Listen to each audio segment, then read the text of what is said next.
आप में से कितने लोगों को ये बात मालूम है कि इंटरनेट जिसका इस्तेमाल करके हमने ये वीडियो बनाई है और जिसका इस्तेमाल करके आप ये वीडियो देख रहे हैं, तो इसे वास्तव में आपके या हमारे जैसे सिविलियंस के लिए नहीं बल्कि एक्चुअल में मिलिट्री पर्पस के लिए इन्वेंट किया गया था और फिर बाद में जाके सिविलियन पर्पस के लिए एक्सपेंड किया गया। और इसी तरह से हमारी सोसाइटी की ऐसी कई सारी टेक्नोलॉजीज हैं जिनका इन्वेंशन वास्तव में मिलिट्री एप्लीकेशन के लिए हुआ था और जो बाद में जाके सिविलियन यूज के लिए अडेप्ट की गई। और जब हम बात करते हैं मिलिट्री टेक्नोलॉजी की और खास करके वेपन्स की, तो आप ये मान के चलिए कि इस सेक्टर में इमेजिनेशन और क्रिएटिविटी तो इसकी कोई सीमा नहीं है। और आप में से अधिकतर लोगों ने साइंस फिक्शन मूवीज तो देखी ही होंगी, लेकिन क्या आप जानते हैं कि इस तरह की मूवीज में जो एडवांस वेपन्स दिखाए जाते हैं, तो उस तरह के ऐसे कई सारे वेपन्स हैं जो कि एक्चुअल में एग्जिस्ट भी करते हैं। तो आज के एपिसोड में हम आपको 5 ऐसे क्रेजी मिलिट्री वेपन्स के बारे में बताने जा रहे हैं जिनका वास्तव में अस्तित्व है और जिन पर ऑलरेडी टेस्टिंग चल रही है। तो स्वागत है आप सभी का डिफेंस ज्ञान सीरीज के एक और बेहद ही फ्रेश एपिसोड में। इस एपिसोड में हम आपको जो भी जानकारी देंगे उस पर ऑलरेडी एक आर्टिकल हमारी ऑफिशियल वेबसाइट defenseexp.com पर पब्लिश किया गया है। आप उसके माध्यम से भी जानकारी हासिल कर सकते हैं। और अगर आपको हमारी वीडियोस पसंद आती है तो वीडियो को लाइक और चैनल को सब्सक्राइब करना ना भूलें। तो चलिए आज का ये फ्यूचरिस्टिक एपिसोड शुरू करते हैं। So without wasting any time, let's begin.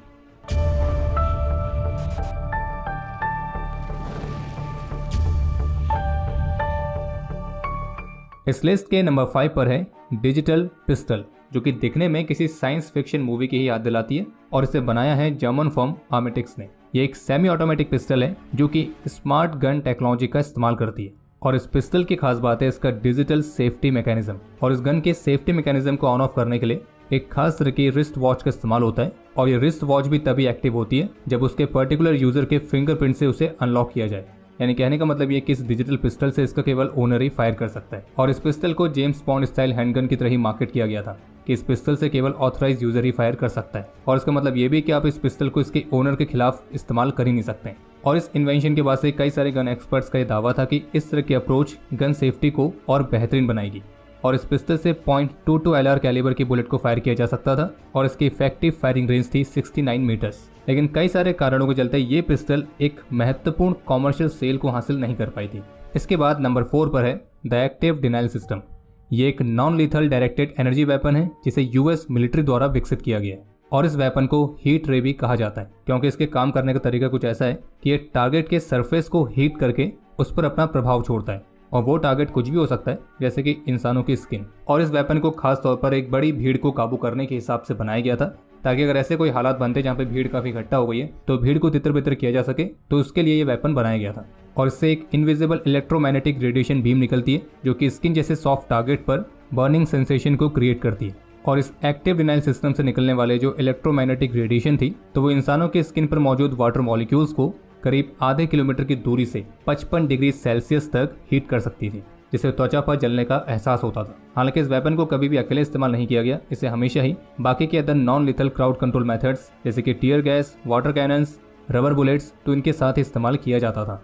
और यूएस मिलिट्री ने इसे 2010 में अफगानिस्तान वॉर में डिप्लॉय किया था, लेकिन उस दौरान इस वेपन ने कोई खास कॉम्बैट सिचुएशंस को फेस नहीं किया। और ये एक नॉन लीथल वेपन था, इससे किसी की जान तो नहीं जाती थी, लेकिन अगर कोई इसके रेडिएशन में बहुत लंबे समय तक रहता है तो उसे मेजर थर्मल इंजरी होने के चांसेस हमेशा रहते हैं। और वर्तमान समय में बहुत बड़े स्केल पर इसका इस्तेमाल तो नहीं किया जाता है, लेकिन दुनिया भर की कुछ लॉ इन्फोर्समेंट एजेंसीज एक छोटे लेवल पर इसका इस्तेमाल करती हैं। और इसका एक स्मॉलर वर्जन भी विकसित किया गया है जिसका नाम है द साइलेंट गार्डियन, जो कि 30 किलोवाट्स तक की पावर वाली बीम को जनरेट कर सकता है। अब इसके बाद नंबर 3 पर है क्वांटम स्टेल्थ टेक्नोलॉजी। हालांकि ये कोई वेपन तो नहीं है, लेकिन मिलिट्री के क्षेत्र में इसके कई सारे इस्तेमाल हो सकते हैं। और जैसे कि इसके नाम से मालूम पड़ा, ये एक स्टेल्थ टेक्नोलॉजी है, लेकिन इस स्टेल्थ टेक्नोलॉजी की खास बात ये है कि ये ऑब्जेक्ट को पूरी तरह से ही इनविजिबल कर सकती है। और इसे काम करने का तरीका कुछ ऐसा है कि ये किसी भी ऑब्जेक्ट को इनविजिबल बनाने के लिए उसकी तरफ आती हुई लाइट्स को उस ऑब्जेक्ट के चारों तरफ बैंड कर देती है। और जिसका रिजल्ट ये होता है कि वो जो ऑब्जेक्ट है वो लगभग नेकेड आइज के लिए पूरी तरह से इनविजिबल हो जाता है, जैसे कि आप स्क्रीन पर भी देख सकते हैं। और इसका पूरा नाम है quantum stealth light bending material.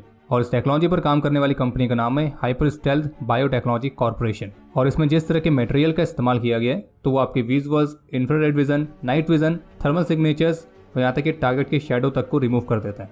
और मिलिट्री में इसके कई तरह के इस्तेमाल हो सकते हैं, जैसे कि मान लीजिए पायलट को कॉम्बैट सिचुएशन में दुश्मन के क्षेत्र में एक खुले इलाके पे इजेक्ट करने की जरूरत पड़ जाती है, तो ऐसे में अगर उस पायलट के पैराशूट को इस क्वांटम स्टेल्थ मटेरियल से बनाया जाए तो उससे दुश्मन द्वारा उस पायलट के पैराशूट को देखे जाने की संभावना बिल्कुल खत्म हो जाएगी।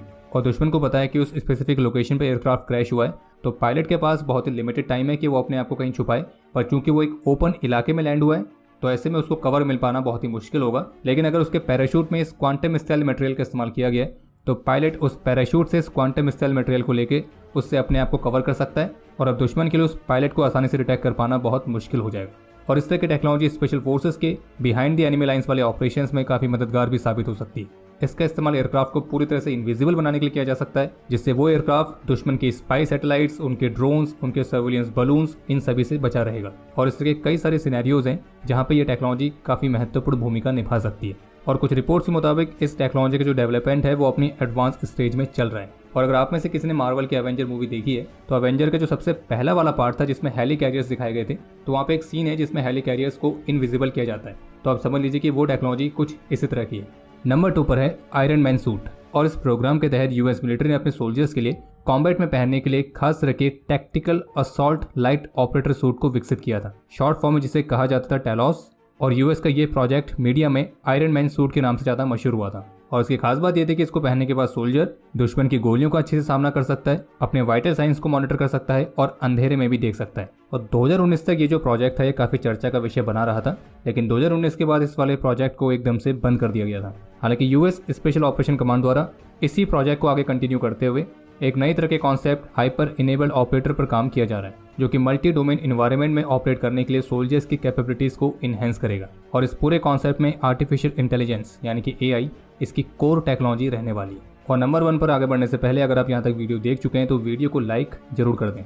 और इस लिस्ट के नंबर 1 पर है फेजर राइफल, जो कि यूएस डिपार्टमेंट ऑफ डिफेंस द्वारा विकसित किया गया एक नॉन लीथल वेपन है।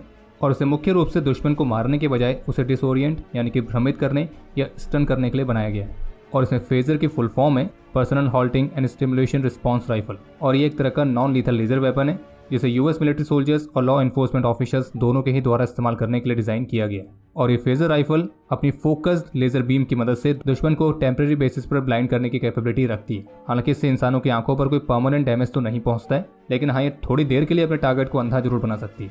और इसका जो नाम है वो American science fiction Star Trek से ही प्रेरित है। और आप इसे एक तरह का non lethal portable directed energy weapon भी कह सकते हैं। लेकिन इस फेजर राइफल से निकलने वाली लेजर की रेंज कितनी है तो इसके बारे में पब्लिक डोमेन में कोई स्पष्ट जानकारी उपलब्ध नहीं है। तो ये थी वो टॉप 5 क्रेजी मिलिट्री टेक्नोलॉजीज जो कि अब रियलिटी बन चुकी हैं। और आप हमें कमेंट सेक्शन में लिख के जरूर बताइएगा कि इन 5 में से आपको सबसे बेस्ट टेक्नोलॉजी कौन सी लगी और क्यों। और अगर आपको इस वीडियो का पार्ट 2 चाहिए तो आप वीडियो को लाइक करके और हमें कमेंट करके बता सकते हैं। बाकी इसी नोट के साथ हम इस एपिसोड को भी एंड करना चाहेंगे। उम्मीद है आपको एपिसोड पसंद आया होगा। कोई भी सुझाव या सवाल हो तो उसके लिए कमेंट सेक्शन ओपन है।